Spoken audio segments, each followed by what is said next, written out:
they're signaling they don't expect to see any increases in the rate until 2023.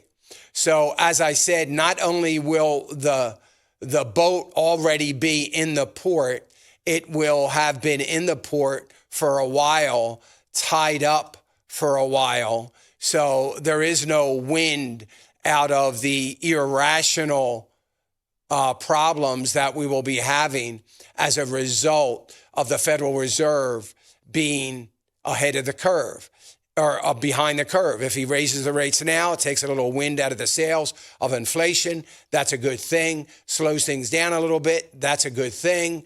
It strengthens the dollar. The dollar, obviously being stronger, dramatically impacts commodities. That's all a good thing.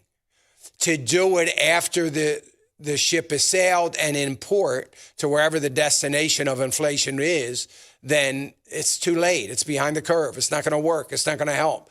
So that's what it looks like the Federal Reserve Chair, Jerome Powell, is going to do. I do believe that he has become incredibly politicized over the last couple of months. And I think that Janet Yellen certainly has got his ear. And it looks to me, by everything that Jerome Powell does, who has generally been an amazing Federal Reserve chairman, not only being ahead of the curve, but acting decisively about that. You know, it's one thing to be ahead of the curve in your conversation. It's another thing to be ahead of the curve or the problems or the situation before things happen. He has been throughout the pandemic and prior to that as well. But he has decided now to quickly fall behind the curve. Why? Because it is absolutely impossible to stop buying $100 billion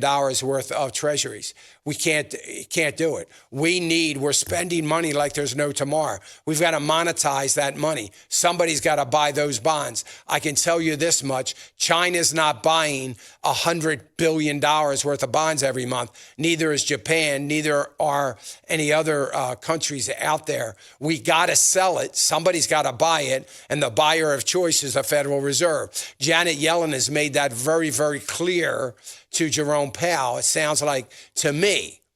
So what needs to happen is nobody's buying our bonds. We better stop printing money. That's really what it means. We better think about making cuts in our spending.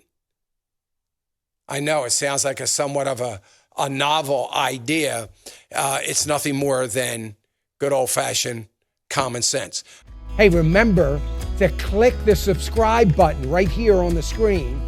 And don't forget to hit the notification bell so you'll be notified when new content is added. And more importantly than anything, you don't want to miss all 3 live hours of Financial Issues every day from 9 to noon. And you can watch it on FISM.tv. That's FISM.tv.